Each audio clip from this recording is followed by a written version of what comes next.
Welcome to Sports Talk. Hello everyone, welcome. I'm Nick from Top Notch Sports, and today we're going to be going over the 2021 NFL new head coaches in the National Football League and my ranking and grading for each and every one of them and what I personally think they're going to be able to do in their career, and not only their career, but maybe this NFL stint alone. So let's hop right into this, where we got the first guy. I want to point out Robert Saleh. Now look, Robert Saleh is a guy that we know from the San Francisco 49ers, a huge motivator, right? This guy is a guy screaming on the sidelines, really trying to get his team pumped up. And what's he best known for? Not only his motivating, but his defense too. His defense has been pretty dang good over the years. Again, he was with that stacked San Francisco 49ers defense, but this is a guy that can really also change a culture. And that's his third thing that I really want to point out is his culture ability. This guy, all gas, no brakes, trying to change the culture of the New York Jets team that's been struggling for quite some time now. So if he can have any chance, any little tiny chance of changing this culture, that would be huge for this New York Jets team who has been struggling for quite some time now. The overall grade based off his rankings and his grades here is a B+. All right, his overall higher would be a B+. My personal analysis will be at the end of this video. Look, Robert Saleh is a guy that I feel like that can come in and absolutely change a culture. He's a motivator, and his defense is pretty dang solid. Even right now, I know we're already at week 2. His defense is not looking bad. It's the offense that's struggling, and we're going to see if he's going to be able to figure that out. The next guy is Coach Urban Meyer.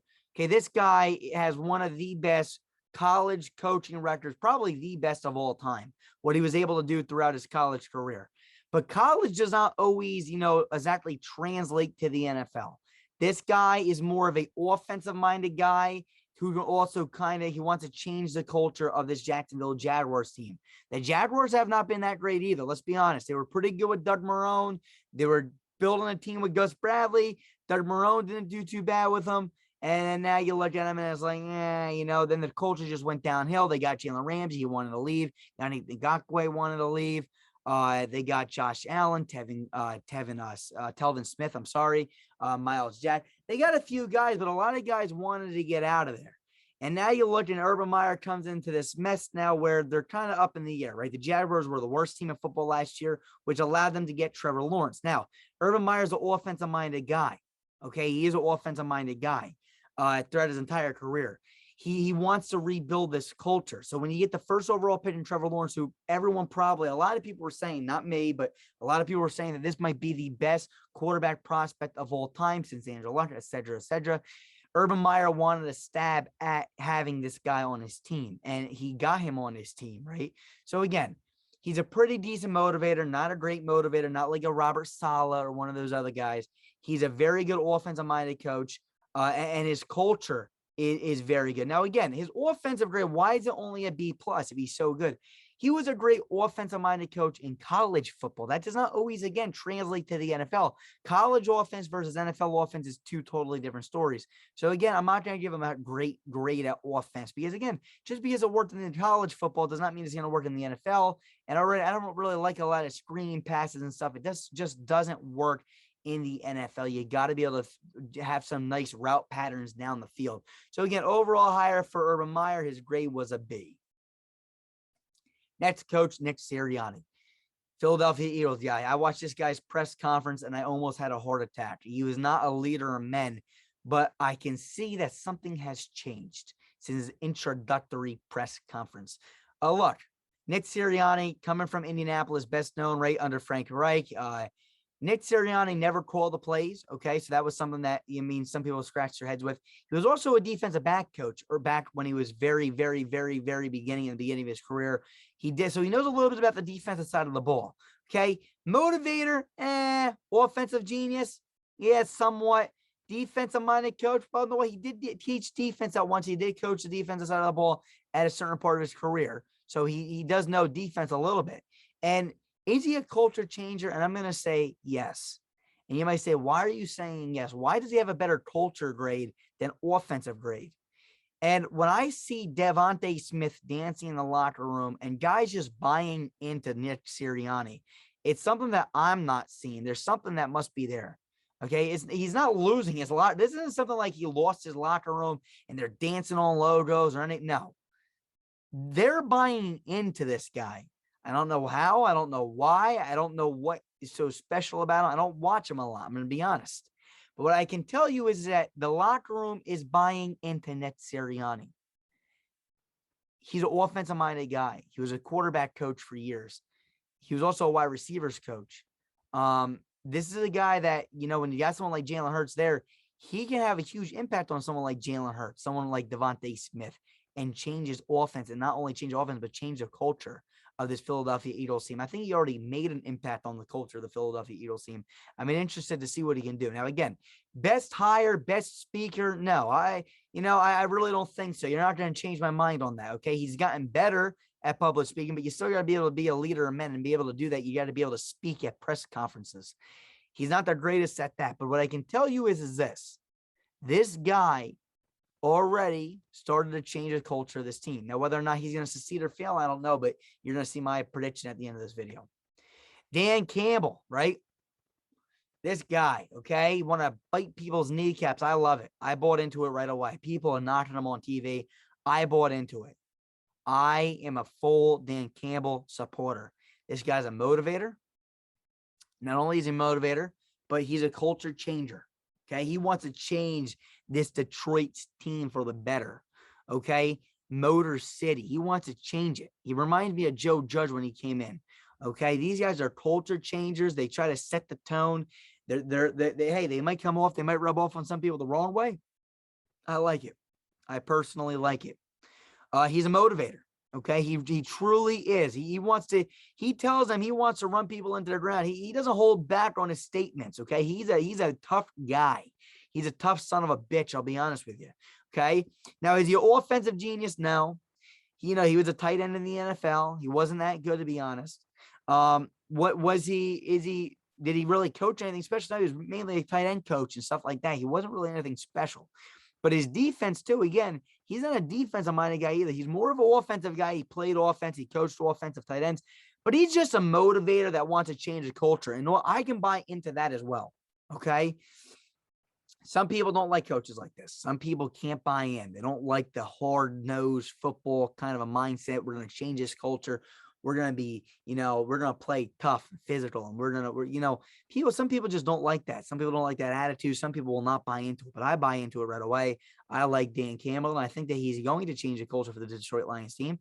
I mean, look, I like this guy before the first 2 weeks, but you look at the first 2 weeks and you say to yourself, damn, this guy's actually been pretty dang good so far. I mean, look at that Detroit team. Yeah, they're biting people. They're 0-2, but they're biting people's kneecaps off. They're playing tough football, and I like it. I truly do like it. So let's go to the next guy, who is Arthur Smith. Now, look, Arthur Smith is a guy that's been in the National Football League and just coaching football for a lot of his life. Has a ton of experience, right? Coach some offense, coach some defense. He's been all around. He's been all over the place, okay? He's not really a motivator. He's more of an offensive guy who likes to run-heavy offenses. You saw how good it worked in Tennessee when he had someone like Derrick Henry. Well, guess what? Atlanta, they don't have a Derrick Henry. That's why I thought maybe they would trade down. But they did take Kyle Pitts, who's a possible generational talent. But I was saying maybe they would trade down a little bit. Maybe they would go and invest in a guy like Najee Harris, somebody that can be a workhorse, that can run the ball over and over and over again and not get tired. But no, they do go out and they get Kyle Pitts. Now, again, Mike Davis is not a Derrick Henry, so I don't expect it to work right now. But you look, again, he's not a motivator. He's not going to be a guy that's up in your face constantly, saying this and the other thing. But he is a little bit of an offensive-minded genius, right? He's a little bit of a genius. He likes to run the ball a lot, so he's an offensive-minded guy that likes to have a run-heavy offense. He did coach a little bit of defense, so again, don't think that this guy is just dumb. He's one of the most experienced coaches that were hired recently, especially on the offensive and defensive side of the ball. This guy knows a little bit of both, more towards the offense, but knows a little bit of defense as well. And he's not really a huge culture changer either. Okay. I mean, he's not going to come in here and change the culture of Atlanta, but he is more of a masterminded kind of a guy. And I know that might sound stupid, but it is. He's like a Kyle Shanahan. Kyle Shanahan didn't change the culture, but he's a genius. He's just an absolute genius.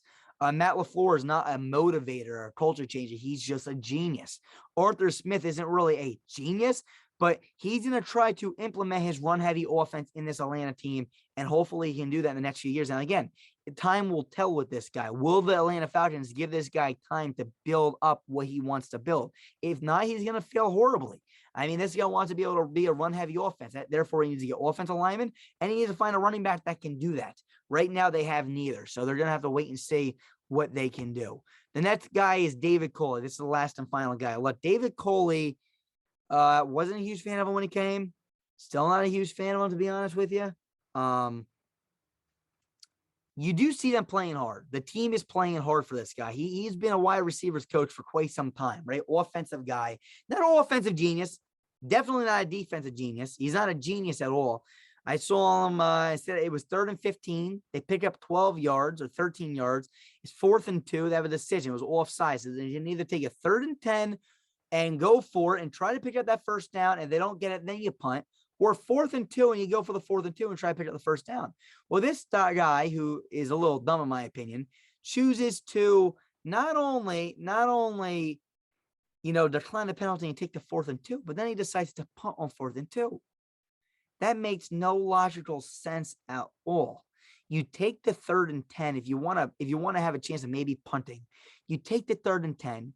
You try one more time. You try to pick up the first down, and hey, if you don't get it, incomplete pass, 4th and 10, now you punt. But at least you had a chance to try, right? 3rd and 10, maybe you pick up the first down. Now you're not punting the football at all. But you take the 4th and 2. All right, maybe you take the 4th and 2. You say, you know what, 4th and 2 is easier than 3rd and 10. I can pick up 2 yards easy. So we're going to go for it on 4th and 2. You try the 4th and 2, you fail. All right, it's their ball. You pass, you get the first down. Hey, now it's first down. But this guy elects to take the 4th and 2 and punt. That makes no logical sense. You take the 3rd and 10, you try one more time. If you don't get the 3rd and 10 and it's 4th, now you punt. But you don't take 4th and 2 and just punt. You take the 3rd and 10, you try the chance of picking up the first down. Terrible decision. But let me tell you something. These players did kind of buy into him a little bit. And I like that, right? I have nothing wrong with Houston. I have absolutely everything wrong with Deshaun Watson. Watson not wanting to play here, doing what he's doing is a little hissy fit. I'm sorry. It's disgusting. I don't think that's how the National Football League should be played. And I'm going to hold my ground on this opinion piece that I've been drawing up. I don't like what Deshaun Watson's doing. I don't think he should be allowed. Team drafts you should play for that team unless there's a very, very, very, very interesting circumstance, which I don't feel a rebuilding is one of them. I'm sorry. Look, David Coley, B- motivator. He's not really a motivator. He's not really an offensive-minded guy. He's not really a defensive-minded guy. He was a wide receivers coach for quite some time, but he's not going to be drawing up these amazing plays. But he can change the culture a little bit. I'm going to be honest with you. I mean, they're already buying in. Tyrod Taylor's been playing pretty dang good. This Houston Texans team won week 1, which I was absolutely shocked. They beat Urban Meyer and Trevor Lawrence, which was interesting. I did not bet on that one. Overall, higher C+. I feel like he's a worse head coach coming in. But, hey, maybe he can shock a few of us and do something interesting. Here we go, coach ranking talent personal analysis. So this is my coaches ranking based on their pure talent. And this is how I got them ranked for, again, their talent. That does not mean that these guys are going to succeed. The guys towards the top does not mean they're going to necessarily succeed. Just because they're the most talented player, the most talented coach, doesn't mean they're going to have the best career as a head coach. So again, I think Robert Saleh is the most talented coach that got hired. He's a defensive mastermind. He can change a culture, and he's a motivator. Those are 3 big things. But he's going to the New York Jets that need a lot of help. So unless they give this guy a lot of time to change a culture, to build up the defense, and to motivate this offense, he's not going to have the best career. And I'm going to show you that on the next slide, who I think is going to be the most successful. Urban Meyer is the next guy who I think is the next most talented coach. I think that his offensive-minded genius, that he's been able to do in college and his culture building over the years. I mean, this guy's a multi-time national champion. His record speaks for itself. He is truly amazing. His culture, what he's been able to do. But now it's the National Football League. And just because you can build a culture in college does not mean that you can build a culture in National Football League. And going to the Jaguars is an interesting situation. I mean, it does not mean that he's going to be able to change them around. So they got to give this man time. Next guy is Dan Campbell. Again, his culture and his motivation are huge, in my opinion. Nick Sirianni. His offensive-minded ability and his culture is huge. Brandon Staley brings defense. Arthur Smith brings offense. And David Coley brings culture. This is my ranking for talent from best to worst. If I was the worst team in the National Football League, I would bring in Robert Saleh. Okay, that's what I would do. Now, that does not mean that he's going to be able to make the Jets great. Okay, that's not what it means. So I'm going to show you in the next slide exactly what I'm talking about. Coach ranking based on their success. This is where I factor in the team that they got put on plus their abilities. Okay. So Nick Sirianni brings an offensive ability, right? He brings his offensive minded, he's an offensive minded guy, plus his culture. He's able to change culture on a team that I've been able to already see him do. Those two things I feel like will lead to him having more success than someone like Brandon Staley, who's on a really good Chargers team, but he only brings defense to the table. So that's why I got Staley ranked at number 2. Robert Saleh, who I think is the best all-around coach, who brings a lot to the table. He's the most talented coach out of all of them. I feel like ranks 3rd on this list because the Jets are not as good of a team as the Philadelphia Eagles or the Los Angeles Chargers. So I don't think that Robert Saleh is going to have as much success as Staley or Sirianni. Hopefully, long-term, he will. If I was to hire one right now, I'm hiring Robert Saleh. I'm making that very clear right now. I think Saleh is the most talented coach, followed by Urban Meyer, followed by Dan Campbell. I think Dan Campbell can change a lot of things, followed by Nick Sirianni, followed by Brandon Staley, followed by Arthur Smith, followed by David Coley. But when it comes down to success, you got to look at what teams are going to, which I think Sirianni's 1, Staley's 2 with the LA Chargers, Saleh's 3 with the New York Jets, Urban Meyer's 4 with the Jacksonville Jaguars, Dan Campbell's 5 with the Detroit Lions. And I feel like Arthur Smith has one of the worst things, and David Coley has one of the worst things. Look, I think that Arthur Smith and David Coley both are not that great coaches. Arthur Smith is definitely better than David Coley. Don't get me wrong. Okay, but they're both towards the bottom of my list. And I'm going to be honest with you, the Atlanta Falcons are not going to help Arthur Smith succeed. And David Coley and the Houston Texans are not going to help David Coley succeed. Now, David Coley has already been able to win a game with the Houston Texans, which is absolutely shocking in my opinion. But you already see that culture. They just want to play football for David Coley. And since he's kind of put Deshaun Watson out of the picture, I would buy him more as a player now if I'm on the Houston Texans as well. Guys, that's all I got. So here's my ranking again. Who would I hire? I would hire in this order. Who I think is going to have the most success based on the teams that they have. This is probably the order. Okay, guys, that's all. Again, that does not mean that I don't think that Robert Saleh is going to have a successful career. I really hope he does. I think he's the most talented. It's just that I got to see what Joe Douglas builds around him and what, Urban Meyer and the Jacksonville Jaguars are able to build on that team, right? So if Joe Douglas builds a really good team around Robert Saleh, then absolutely I would put Saleh higher. But Saleh's not the general manager. He's not doing all the things. Just like how I have Joe Judge ranked as one of my highest coaches back when he came in to be a head coach, I think he's one of the most talented coaches, but David Gettleman is not giving him pieces that he needs to succeed. Therefore, if I were to put Joe Judge on this list, I would probably have him ranked somewhere down here. Not because I would have him ranked where Robert Saleh was ranked, very high.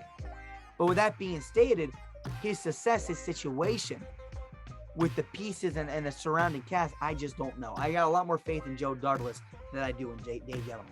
Signing off now, Nick from Top Notch Sports. We'll see you guys soon. Peace. We are built better.